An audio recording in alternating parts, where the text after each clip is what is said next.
Кыймыл-аракет этүү бул ийгиликтин негизи. Жашоодо ийгиликке жеткен адамдар жалаң өз жашоосунда аракет кылып кыймылдагандар. Аракет кыймылдаганда гана кылганда бардык коркунучтар чечилет. Биринчи, эң жакшы шарттарды күтпөңүз. Ыңгайлуу мезгилди күтсөңүз, сиз жумушуңузду эч качан баштай албайсыз. Ар дайым бир нерсе тоскоол болот. Эң ыңгайлуу мезгил жок. Сиз кыймылдашыңыз жана көйгөйдү чечишиңиз керек. Эң ыңгайлуу мезгил былтыры болгон. Экинчи шанс дал азыр ушул убакта. Экинчи, иштин адамы болуң.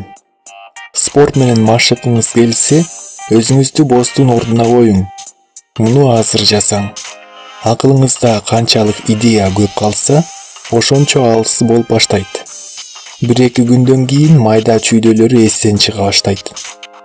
Иштин адамы болуп баарына жетишесиз жана жаңы ойлордун, идеялардын пайда болушуна жол ачасыз. Үчүнчү, эстең, идеялар өзүнөн өзү эле ийгилик алып келбейт.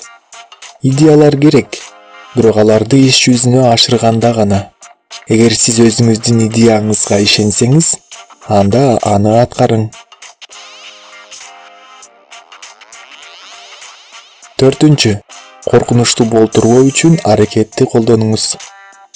Көпчүлүк сүйлөөнүн эң кыйын бөлүгү өзүңүздүн кезегиңизди күтүп туруу экенин байкадыңызбы? Спикерлер менен актерлор толкундашат. Алар сүйлөй баштаганда толкундолор жоголот. Аракет коркунучту жеңүүнүн эң жакшы жолу.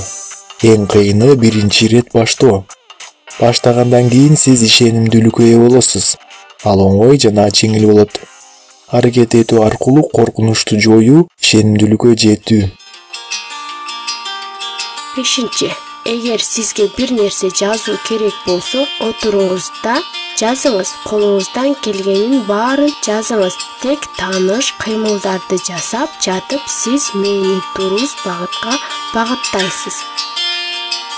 Алтынчы, азыркы убакта өмүр сүрүү. Дал азыр не иштей ала турганыңызга назар салыңыз. Бир апта мурун не кылыш керек эле? Эртеңчи деп алаңдабаңыз. Сиз өзгөртө ала турган жалгыз убакыт азыркы убакыт. Эгер сизге чеки жана эртеңки күн тууралуу көп ойлосоңуз, сиз эч нерсеге кол жеткизе албайсыз. Жетинчи, ишке бирден киришиңиз.